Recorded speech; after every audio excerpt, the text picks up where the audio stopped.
સંસ્કૃતિ, મારી પરંપરા, મારો સમાજ, મારો ધર્મ, મારું જે કોઈ સ્કીમા છે, સંદર્ભ તંત્ર છે ને, એ લાગુ થઈ જાય છે અને મારા વક્તવ્યમાં, મારા જીવનમાં, મારી વાતચીતમાં એનો પ્રભાવ આવે છે. કદાચ બની શકે કે મને આજ દિન સુધી નહીં સાંભળ્યું હોય ને એવી રીતે સાંભળવું પડે અહીંયા. કેમ? કારણ કે હું સ્વામી ઓગણાયમણ છું.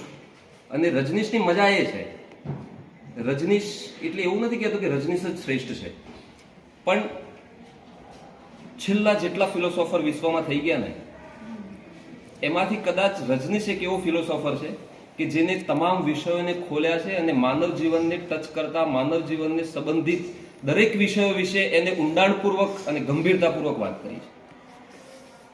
અને તેમ છતાંય તમને ગંભીરતાથી મુક્ત કર્યા છે.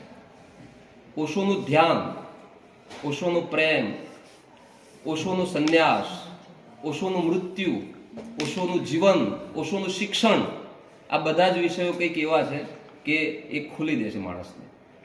સંકુચિતપણું દૂર થઈ જાય છે. જીવનની વિશાળતાની ખબર પડે છે. વાસ્તવિકતાની તો ખબર છે જ, પણ વિશાળતાની ખબર હોવી ને બહુ અઘરી વસ્તુ છે.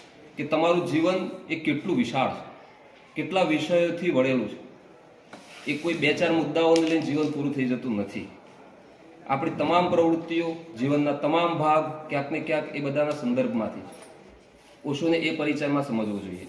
પણ વાત યુવાનોની આવે છે ને ત્યારે એ વાત મૂકીશ કે આપણને જે ગમે છે, જે ફાવે છે, જે સુવિધાજનક લાગે છે ને એને જ આપણે વળીએ છીએ અથવા એને અનુરૂપ થવાનો પ્રયત્ન કરીએ છીએ. કારણ કે ત્યાંથી માન મળે, સન્માન મળે, આપણી જે ભૂખ છે ને સંતોષાય. સાયકોલોજીમાં અબ્રાહમ માસ્લો એવું કહે છે કે પ્રાથમિક જરૂરિયાતો, એનાથી ઉપર તમે સલામતીની જરૂરિયાત, એનાથી ઉપર તમે જાઓ તો તમને સ્નેહની, પ્રેમની જરૂરિયાત આવે, એનાથી ઉપર જાઓ તો સ્વગૌરવની જરૂરિયાત આવે, અને છેલ્લે આવે સ્વાવિષ્કારની જરૂરિયાત. મતલબ પોતે શું છો એ જાણવાની અપેક્ષા કે જિજ્ઞાસા કે જરૂરિયાત કે ભૂખ એ છેલ્લે આવે છે. આ બધા સ્ટેપમાંથી પસાર થઈ ગયા પછી એટલા માટે અઘરું છે. અને આપણે શું કરીએ છીએ, આપણું સુવિધાજનક સ્લોટની અંદર આપણે બંધ બેસતા થઈ જાય ફિટ. રજનીશના જે બે ચાર વિષયો કે વાક્યો છે ને આપણને ગમતા થઈ ગયા છે. કેમ? કારણ કે રીલ્સ મૂકવાની મજા આવે, સ્ટોરી મૂકવાની મજા આવે, પણ એને જીવવું. રજનીશ શું કહે છે કે તમે જ્ઞાન મેળવવા ખાતર ના મેળવો, એને જીવો. ભલે ઓછું હશે તો ચાલશે. બે ચાર વાક્યો જીવનમાં હશે ને તો એ મંત્ર બની જશે. મંત્ર બની જવા જોઈએ. આપણા શાસ્ત્રમાં, ભારતીય શાસ્ત્રની અંદર એક વાત છે, મંત્ર કોને કહેવો? તો મંત્ર એટલે ખાલી એવું નહીં કે આમ મણિકા ફેરવવા. મંત્ર એટલે ધ્યાન. કે આજે એવું કોઈ વિચાર છે ને મંત્ર હોવો જોઈએ. આપણે મંત્રનું ટ્રાન્સલેશન કર્યા વગર સીધા મંત્રને ભજીએ છીએ. પણ એ મંત્ર જે તમારી અનુકૂળ છે, તમારો માસ્ટર, જે તમારો ગુરુ હશે, તમને અનુકૂળ મંત્ર આપે છે. તમારી એન્ટ્રન્સ એક્ઝામ લેવાય છે, પ્રાચીન સમય ઋષિ મુનિઓ લેતા હતા, જેને જેવું અનુકૂળ છે. કારણ કે ચિલ્ડ્રન યુનિવર્સિટીમાં એવું સ્લોગાન છે કે એવરી ચાઇલ્ડ મેટર્સ. મતલબ કે દરેક બાળક યુનિક છે, અદ્વિતીય છે. બધા એને એકબીજાને સરખાવવું ના જોઈએ. હું અલગ છું, મારી સ્ટ્રેન્થ અલગ છે, મારી કમજોરીઓ અલગ છે, મારી ઓપોર્ચ્યુનિટીઝ અલગ હશે.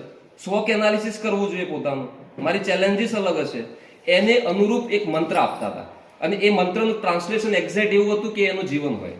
અને કેવું જીવન? સંઘર્ષ મુક્ત જીવન. એ જીવન કેવું? વિકાસવાળું જીવન. એની અંદર જે કંઈ પડ્યું છે ને એ મંત્ર એને બહાર લાવી આપે. કારણ કે સતત એનું રટણ કર્યા કરે. રટણ કરવું મતલબ ધ્યાન ધરવું.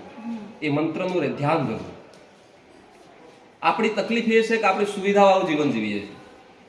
ભૌતિક ચીજ વસ્તુઓમાં તો સુવિધાવાળું જીવન જીવીએ જ છીએ, પરંતુ આધ્યાત્મિક જીવનમાં પણ માણસે સુવિધાઓ શોધવાનું ચાલુ કરશે.